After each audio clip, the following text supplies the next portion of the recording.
පොඩි ගේම මාර හැපි වෙන්නේ නැදිනේ. මම මැරුණා කියලා.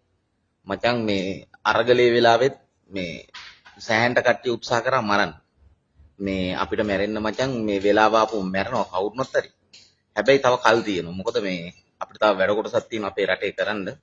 මේ ඒක නිසා හොඳට මතක තියාගන්න මේ අපි කරේ රට ජාතිය සම්බුද්ධ ශාසනය ආරක්ෂා කරන දේවල් විතරයි.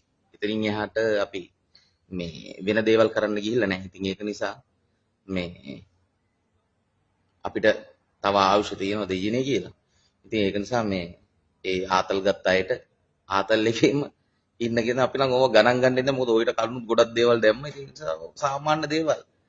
ඒක නිසා අපි ඔය මේ පුන්නක්කු කන ජෙප්පන්ට එහෙම කියන්න තියෙන්නේ මේ අපි නම් කන්නේ මචංපත් උඹලා පුන්නක්කු කෑවට. ඉතින් ඒක නිසා මේ හැමෝටම නිවන් සුව සහ සුබ දවසක් කියලා ප්‍රාර්ථනා කරනවා.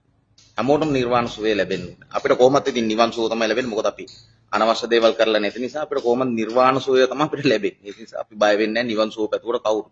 ඉතින් නිවන් සුව පතන එක සම්බන්ධව මම ඇත්තටම මේ සෑහෙන්ට සතුටුයි. ඒ වගේම මට නිවන් සුව පතන හැමෝටම මම පින් දෙනවා කියන එක තමයි